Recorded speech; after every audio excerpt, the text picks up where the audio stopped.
Ono o čemu su brojni analitičari i mediji špekulirali još od referenduma o braku 2013. godine, da Željka Markić ima ozbiljnije političke ambicije, potvrdila je i ona sama.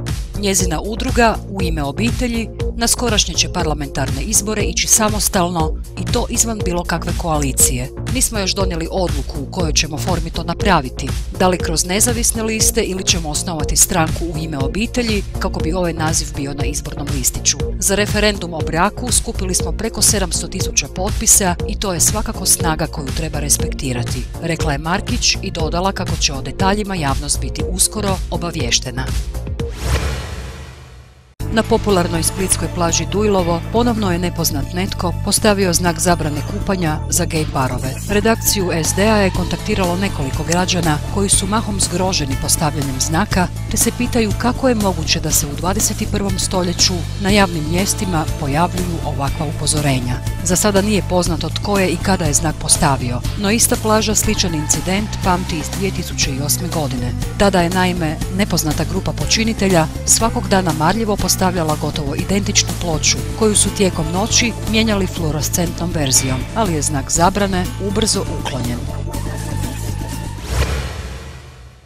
Dvije žene koje su odigrale ključnu ulogu u povijesnoj presudi Američkog vrhovnog suda, koja je dovela do bračne jednakosti u SAD-u, vjenčale su se u Southfieldu pred 300 prijatelja i članova obitelji, a u dirljivoj svečanosti sudjelovalo i njihovo 4 djece. April i Jane su krenule u pravnu bitku za priznavanjem roditeljskih prava njihove posvojene djece. Problem je nastao jer u Michiganu gej parovima nije dopušteno posvajanje djece. Obje su posvojile po 2 djece, no shvatile su kako u slučaju da jedna od njih umre, druga ne bi automatski postala skrbnicom za svu djecu. Stoga su uz još 3 para podnijele zajedničku tužbu Vrhovnom sudu u slučaju koji je poznat kao Obergefell protiv Hodgesa, a rezultirala je presudom koja je donijela bračnu jednakost u čitavom SAD-u.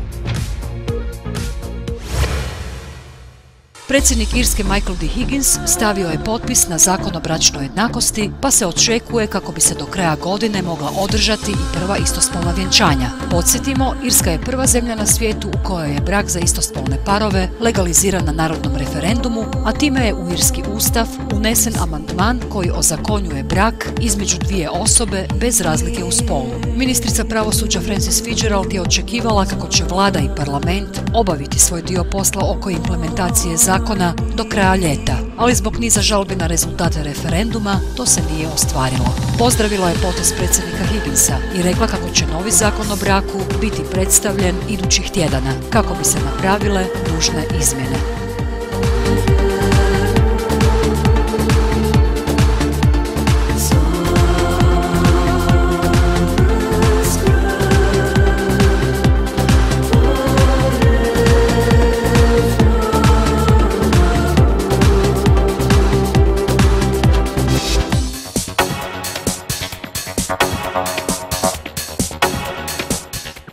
Audiovizualni pregled tjednih vijesti Zrcalo tjedna prilagođen je slijepim i slabovidnim te gluhim i nagluhim osobama, a ostvaruje se uz financijsku potporu Fonda za poticanje pluralizma i raznovrsnosti elektroničkih medija.